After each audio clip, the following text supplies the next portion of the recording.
بسم الله والصلاة والسلام عليك يا حبيبي يا رسول الله. ازيكم حبايبي؟ عاملين ايه؟ يا رب دايما تكونوا بخير. النهاردة ان شاء الله وصفتنا سهلة وبسيطة واقتصادية جدا. هتجيبي نص كيلو سجق من عند بتاع المجمدات، من عند الجزار المتاح عندك، هاتيه واعملي بيه. النهاردة انا جايبة نص كيلو، بس الراجل قال لي ان هو الصابح ده يعني هيتفتفت معاكي كده في الصينية. فقال لي اغلي كاتل مية وحطيه عليه كده زي ما انت شايفة بنفس الشكل. فانا غليت الكاتل ميه وحطيت على السجق اهو. قال لي عشان يلم كده في بعضه ويمسك اهو. ومنها غسيله برضو بنفس الشكل كده. هنعمل النهارده وصفه سهله جدا وبسيطه واقتصاديه في عز الغلاء اللي احنا فيه ده. هبتدي بقى كده اسلكه من بعضه بالسكينه، بس بالراحه بقى، يعني ما تضغطيش كده عليه وانتي شغاله. الحاجات دي بتبقى حساسه جدا، يا دوبك كده اهو، بالراحه كده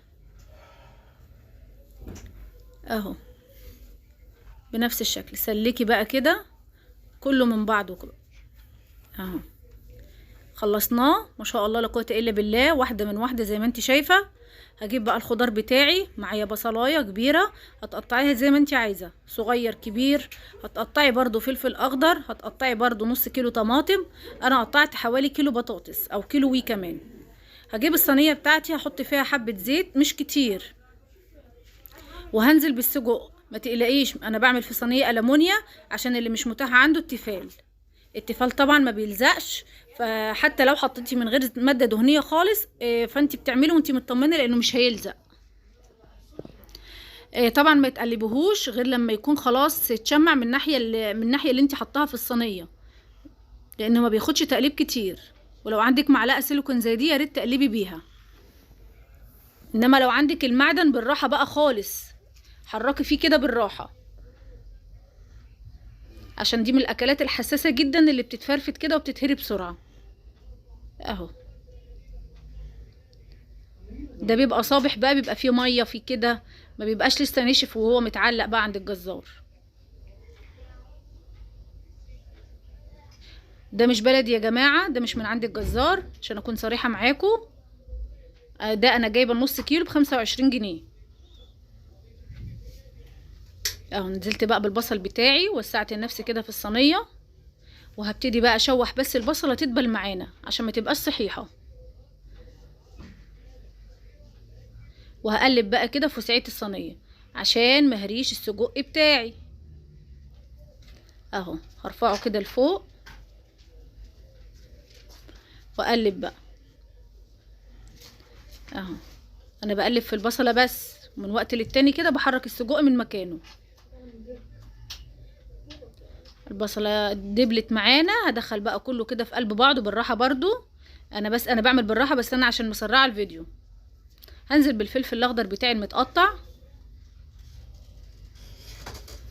اهو. هنزل بقى بكميه البطاطس. انا لسه ما حطيتش بهارات، لسه ما حطيتش اي حاجه. انت عارفه بيبقى ملحه زياده شويه، وبيبقى اصلا فيه كل البهارات بتاعته، مش محتاج حاجات كتيره اهو. مش هقلب برضو، هسيب كده البطاطس على الوش زي ما انت شايفه بنفس الطريقه كده. بعد كده هنزل بكميه الطماطم.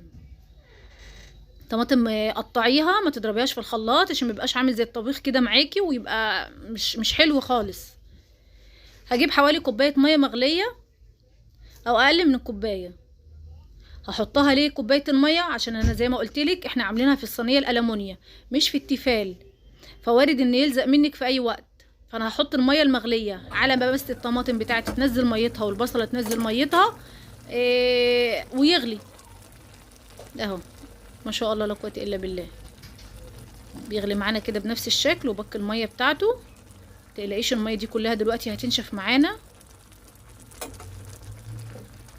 لو وصلتي معايا لحد هنا من الفيديو يا ريت ما تنسينيش باللايك والاشتراك في القناه لو لسه ما اشتركتيش اهو. هضيف بقى معايا نص معلقه صغيره فلفل اسود، ونص معلقه صغيره كمون، ونص معلقه كبيره ملح، لان انا دقته لقيته محتاج ملح شويه.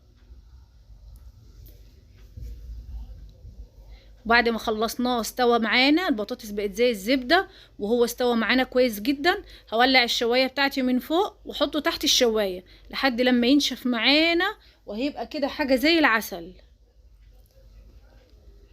اتفضلوا معانا بألف هنا وشفا. طبعا العيش لسه طري جاي من الفرن، وحبة الليمون والزيتون اللي مخللينهم مع بعض، والجرجير الأخضر، وحاجة كده يعني اللهم ديمها نعمة واحفظها من الزوال. متنسوش اللايك والاشتراك في القناة.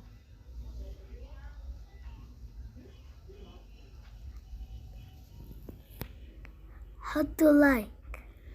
جودي بتقولكوا حطوا لايك.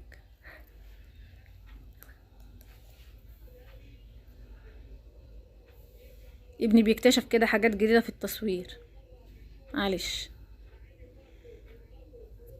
اهو دايب كده دوب، ومدي للبطاطس طعم جميل جدا. بألف هنا وشفا.